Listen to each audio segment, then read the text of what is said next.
মধ্যপ্রাচ্য জুড়ে বাজছে তৃতীয় বিশ্বযুদ্ধের দামামা। ইহুদিবাদী ইসরায়েলের ভূখণ্ড থেকে লেবাননের ভূখণ্ডে ব্যাপক হামলা চালাচ্ছে ইহুদিবাদী ইসরায়েলি সেনারা। আর এরই মধ্যেই হিজবুল্লাহর ভূখণ্ড থেকে ব্যাপক পাল্টা হামলার প্রস্তুতি নিচ্ছে হিজবুল্লাহ। প্রস্তুত করছে 1.5 থেকে 2 লাখ ক্ষেপণাস্ত্র ও মিসাইল। এরই মধ্যে হিজবুল্লাহর সঙ্গে যোগ দিতে বদ্ধপরিকর ইরান সহ তার সকল প্রক্সি বাহিনীগুলা। আর এরই মধ্যেই আমাদের হাতে এসে পৌঁছেছে গুরুত্বপূর্ণ আন্তর্জাতিক সংবাদ। শুরুতেই জানিয়ে দিব এই সংবাদগুলোর শিরোনাম। হিজবুল্লাহ এখনও নিজেকে নিয়ন্ত্রণ করছে, দেরি হওয়ার আগেই ব্যবস্থা নিতে ইরানের আহ্বান। এরপরে জানাবো ইসরায়েলি বর্বরতার প্রতিশোধ, ইলাদ বন্দরে ড্রোন দিয়ে হামলা চালালো ইরাকি প্রতিরোধ যোদ্ধারা। জানিয়ে দিব মানবাধিকার ও আন্তর্জাতিক আইনের কিছুই অবশিষ্ট রাখেনি ইসরায়েল, লেবাননি পররাষ্ট্রমন্ত্রীকে বলেছে পেজোশকিয়ান। এছাড়াও জানিয়ে দিব শহীদদের স্মরণে রাখলে বিপ্লবের পথ মসৃণ থাকে বলে মন্তব্য আয়াতুল্লাহ ওজামা খামিনির। এবং সর্বশেষ জানিয়ে দিব যুক্তরাষ্ট্রের দাদাগিরির ফাঁদে পড়েছে তাইওয়ানের বিচ্ছিন্নতাবাদীরা, বলছে চীন। এতক্ষণ শুনছিলেন সংবাদ শিরোনাম, এবারে বিস্তারিত। তবে তার আগে আপনি যদি ইহুদিবাদী ইসরায়েলের ভূখণ্ডে হিজবুল্লাহ, ইরান সহ তাদের সকল প্রক্সি বাহিনীর হামলাকে সমর্থন করে থাকেন তাহলে ভিডিওর কমেন্টস বক্সে ইয়েস লিখে জানিয়ে দিন আপনার মূল্যবান মতামত। আর যদি ফিলিস্তিন সহ সকল প্রতিরোধ যোদ্ধাদের দৃঢ়তার সঙ্গে ভালোবেসে থাকেন তাহলে ভিডিওটিতে একটি লাইক দিয়ে সম্পূর্ণ ভিডিও দেখার অনুরোধ রইল। হিজবুল্লাহ এখনও নিজেকে নিয়ন্ত্রণ করছে, দেরি হওয়ার আগেই ব্যবস্থা নিতে ইরানের আহ্বান। ইসলামী প্রজাতন্ত্র ইরানের কৌশল বিষয়ক vice president Mohammad Javad Zarif বলেছে, নিজেকে রক্ষা করার সক্ষমতা হিজবুল্লাহ রয়েছে। হিজবুল্লাহ এখন পর্যন্ত নিজেকে নিয়ন্ত্রণ করছে। হিজবুল্লাহ সংযমের অবস্থান থেকে সরে যাওয়ার আগেই আন্তর্জাতিক সম্প্রদায়ের উচিত হস্তক্ষেপ করা, কারণ দেরি হয়ে গেলে পরিস্থিতি আর নিয়ন্ত্রণ করা সম্ভব হবে না। মার্কিন টিভি চ্যানেল CNN-কে দেওয়া সাক্ষাৎকারে তিনি এসব কথা বলেন। ইরান কি ইহুদিবাদী ইসরায়েল এবং লেবাননের হিজবুল্লাহর মধ্যে যুদ্ধে নিজেকে পুরোপুরি জড়াবে, এমন এক প্রশ্নের উত্তরে জাওয়াদ জারিফ বলেন, গত 11 মাসে বিশ্বের সবাই দেখেছে ইসরায়েল অন্যদেরকে যুদ্ধে টেনে আনার জন্য সর্বাত্মক চেষ্টা করছে, কারণ তাদের অপরাজয়ে থাকার দাবি ও বিভ্রমের অবসান ঘটছে। তিনি আরো বলেন, ইহুদিবাদীরা ভেবেছিল সহিংসতা, বর্বরতা, যুদ্ধ অপরাধ এবং মানবতার বিরুদ্ধে অপরাধের মাধ্যমে তারা নিজেকে অপরাজয়ের হিসাবে প্রতিষ্ঠা করতে পারবে।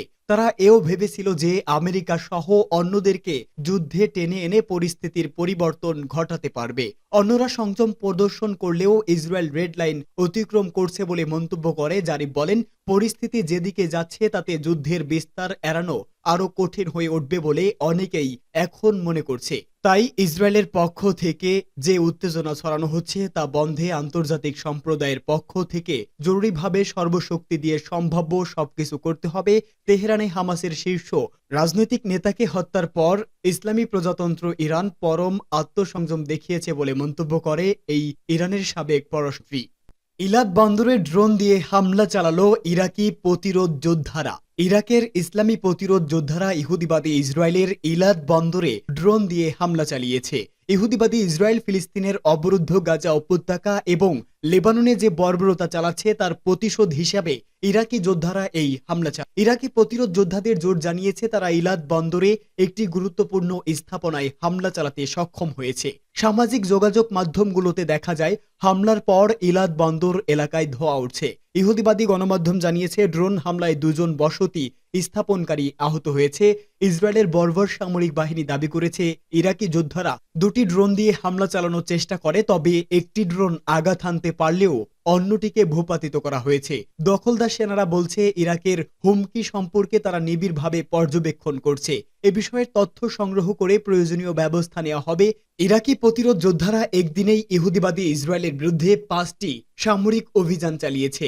এর মধ্যে শাপির বিমান ঘাঁটি সহ 2টি স্থাপনায় সরাসরি ড্রোন দিয়ে হামলা চালায় তারা। গত 7 অক্টোবর ইহুদিবাদী ইসরায়েল গাজা উপত্যকায় বর্বর আগ্রাসন ও গণহত্যা শুরু করার পর থেকে এ পর্যন্ত ইরাকি যোদ্ধারা বহুবার ইসরায়েলের বিরুদ্ধে সামরিক অভিযান চালিয়ে মানবাধিকার ও আন্তর্জাতিক আইনের কিছুই অবশিষ্ট রাখেনি ইসরায়েল। ইসলামী প্রজাতন্ত্র ইরানের প্রেসিডেন্ট ডক্টর মাসুদ পেজোশকিয়ান বলেছে, আমেরিকার সহায়তায় মানবতা বিরোধী অপরাধের মাধ্যমে ইহুদিবাদী ইসরায়েল মানবাধিকার ও আন্তর্জাতিক আইন বলতে কিছুই অবশিষ্ট রাখেনি। নিউ ইয়র্কে জাতিসংঘ সাধারণ পরিষদের ৭৯তম বার্ষিক অধিবেশনে যোগ দেওয়ার অবকাশে লেবাননের পররাষ্ট্রমন্ত্রী নাজিব মিকাতির সঙ্গে বৈঠকে একথা বলেছে ইরানি প্রেসিডেন্ট। মধ্যপ্রাচ্যের জনগণের বিরুদ্ধে ইহুদিবাদী ইসরায়েল যে লাগাতার সন্ত্রাসবাদ ও মানবতা বিরোধী অপরাধ করে চলছে তার বিরুদ্ধে কড়া নিন্দা ও সমালোচনা করেছে মাসুদ পেজেশকিয়ান। ইসরায়েলকে অন্ধ সমর্থন দেওয়ার জন্য তিনি আমেরিকারও কড়া সমালোচনা করেছে।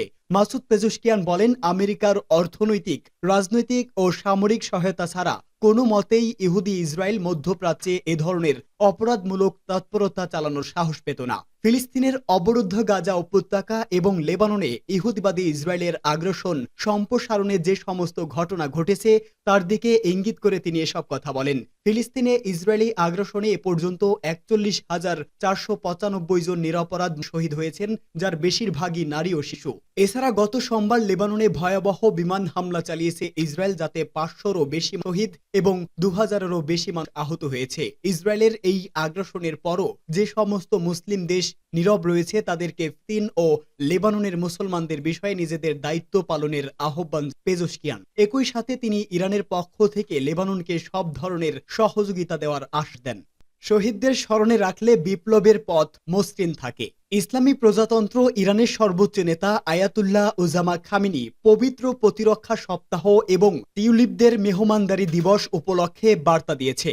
ইরানের টিউলিপ ফুলকে শহীদদের প্রতীক হিসাবে গণনা করা হয়। তিনি এতে বলেছে, মহান শহীদদের স্মরণকে ইরানি জাতির পথ চলা মসৃণ রাখা এবং বিপ্লবের পথ থেকে বিচ্যুতি না হওয়ার নিশ্চয়তা প্রদানকারী এর গুরুতর ও মূল্য অবশ্যই বুঝতে হবে। মেহমানি দিবসে ইরানের সর্বত্র শহীদদের কবরস্থানগুলোর ধুলোবালি পরিষ্কার করা হয় এবং আতর ও ফুল দিচ্ছে। তেহরানের বৃহত্তর কবরস্থান ভেস্তে জাহরাতে এক অনুষ্ঠানে ইরানের সর্বনেতার বার্তাটি তার প্রতিনিধি আনুষ্ঠানিকভাবে পড়ে শুনি।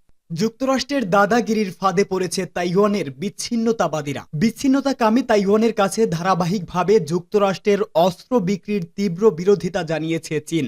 এক সংবাদ সম্মেলনে স্টেট কাউন্সিলের তাইওয়ান বিষয়ক কার্যালয়ের পক্ষ থেকে এই নিন্দা জানানো হয়। চীনের রাষ্ট্রীয় সংবাদ মাধ্যম সিসিটিভি জানিয়েছে, সেপ্টেম্বরের মাঝামাঝি তাইওয়ানের কাছে ২২৮ মিলিয়ন মার্কিন ডলারের অস্ত্র বিক্রির অনুমোদন দিয়েছে যুক্তরাষ্ট্রের স্টেট ডিপার্টমেন্ট। এ বাদেও তাইওয়ানকে ৫৬৭ মিলিয়ন ডলারের সামরিক সহায়তা দেওয়ার পরিকল্পনা করেছে ওয়াশিংটন। এর প্রতিক্রিয়ায় সংবাদ সম্মেলনে তাইওয়ান বিষয়ক কার্যালয়ের মুখপাত্র ঝু ফাংলিয়ান বলেন, তাইওয়ানের সঙ্গে যুক্তরাষ্ট্রের সামরিক সম্পর্কের বিধান থাকা উচিত। এ ধরনের যে কোনো সম্পর্কের বিরুদ্ধে চীন। তিনি বলেন, অস্ত্র বিক্রি, সামরিক সহায়তা, আর্থিক সহায়তা বা যে কোনো প্রকারের সহায়তাই হোক না কেন, যুক্তরাষ্ট্র তাইওয়ানের কাছে যে বার্তা দিতে চাচ্ছে সেখানকার বেশিরভাগ না চায় না, বরং এসবের মধ্য দিয়ে তাইওয়ানবাসী বিপজ্জনক পরিস্থিতির দিকে এগিয়ে যাচ্ছে।